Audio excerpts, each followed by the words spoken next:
That thing that you do is what step 3 is all about. That thing that you do is you must think in favor of it happening, not in discord. You have to be a cooperative component with your own powerful, important thoughts. You can't think against your own desires and allow that gap to close. You have to lean in the direction of it. Your work is to believe what you want. Talk yourself into believing what you want. Cease the split energy. I want it, but I would really like to have that, but I've wanted it for such a long time and it's just not happening. Yeah, right. I would really like to have that, but I don't know anyone that has that easily. I want that, but oh, there's too much of a price that I would have to pay in order to get that. You often shoot your desires in the foot with your awareness of what is. And that's the part that we really want to get your attention about here and now. Because isn't this interesting?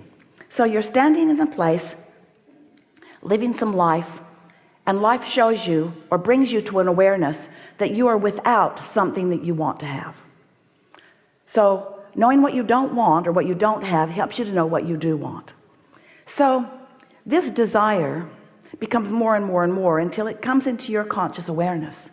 And so now you have a desire. You have a desire, and do you know what the only thing is that's keeping you from closing in on your desire, from having fun, watching things come into place and getting the fullness of it? Do you know the only thing that's keeping you from it? You're looking at what is, and what is opposite of what you want. And so the what is vibration has more of your airtime. You're talking more, thinking more about what is. And so you're not allowing yourself to talk and think about what's becoming. So you are pessimistic about what's becoming because you're talking about what is. And isn't that interesting? Don't you just find that interesting when you look at it that way, that the only thing that keeps you from moving to where you really want to be is talking about where you are incessantly. You're so interested in where you are. Let me explain to you where I am, you say to anyone who will pause and listen. Let me explain to you where I am. And oh, there's more. I need to tell you how I got here. And I'd like to tell you how long I've been here. And I'd also like to tell you how much I don't like being here. And hey, wait, I'm not the only one here. There are a lot of others here with me. None of us like being here. We all want something different than what we have. And we say, we know you do, but you can't get there that way. You got to let go of what is in order to allow what is becoming to become what is. So now these words, what is, really tricky business because there are a lot of different perspectives about what is. And what we mean by that is we're talking about what is already vibrationally actualized. We're talking about what you've been putting into your vibrational reality. We're talking about the desires that you've been launching, even those that you can't articulate. We're talking about the coming together of those ideas and the formation of beautiful desires that you have the ability to become aware of. Now, if you haven't been listening to us for a while, that's just fine. In fact, you're probably better off. Because it will be easier for you to hear what we're saying to you here today.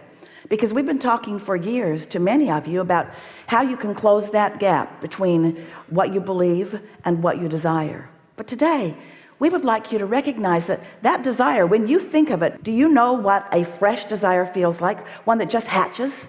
Is a desire that just hatches, how good it feels before you face reality and kill it? And so what we want you to do is figure out how to enjoy the fresh breath of air that that new desire is giving to you, and resist the temptation to face reality just for a little while. Lean in the direction of optimism rather than leaning in the direction of pessimism. Let yourself think thoughts that feel better to you. And so you were source energy before you came into this physical body. Do you know that? Some of you know that, but many of you don't know that. But many of you want to believe that you were, but we want you to know that you were. You were source energy before you came into this physical body. But not only were you source energy before you came into this physical body, the larger part of you still is source energy while you are here in this physical body. And there is a constant vibrational relationship between what you sometimes call your source, or soul. We call it your inner being or your source or your soul. Doesn't matter what we call it. There's a non-physical part of you that is vibrational in nature that is really the dominant part of you. It's the part of you who has become the culmination of all of the desires that your life has carved out for you. Not just this life, but all that you have lived. You stand in this vibrational reality. We started to call it the vortex. We wanted to make it feel real to you. You stand in this vibrational reality as the culmination of all that you have lived. You have prosperity beyond our ability to describe, clarity, wisdom. You are liquid love.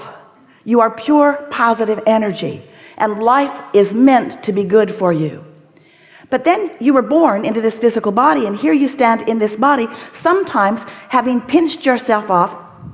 Say it better. Sometimes right now pinching yourself off, because everything is happening now. Sometimes you are pinching yourself off from the wholeness that is you. And you know how you know that you're doing that? You feel rotten while you're doing it. That's what pessimism is. That's what anger is. That's what defensiveness is, or frustration. That's what all those emotions that you describe as negative emotions are about. It's an indicator that there's a part of you that feels so good about whatever it is that you're focused upon.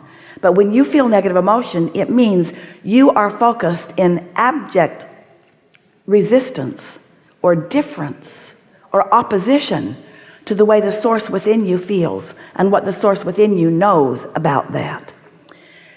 So now we've talked to you about vibration, and we know if we were sitting in your physical shoes, we might not be so eager to hear about vibration, because you really don't need to know so much about vibration. Vibration is something that you can't see. It's something that you can sense. You're translating vibration all the time. That's why you can smell. That's why you taste. You're translating vibration. It's why you see and hear. It's what your fingertips are all about. You are translating vibration.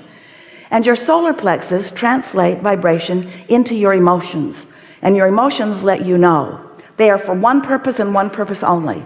They are to let you know whether in this moment when you are feeling this emotion, whether you are allowing yourself to be an extension of who you really are, so you are flowing with who you really are, or whether you've pinched yourself off from that and you are temporarily, sort of by your own choice, usually not meaning to do it, but by default, by your own choice, holding yourself out raw and ragged, not connected in the way that you could be to this replenishing, revitalizing, always being offered to you source energy.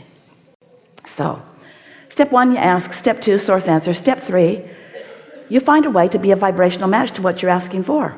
You talk about it in ways that help you believe it.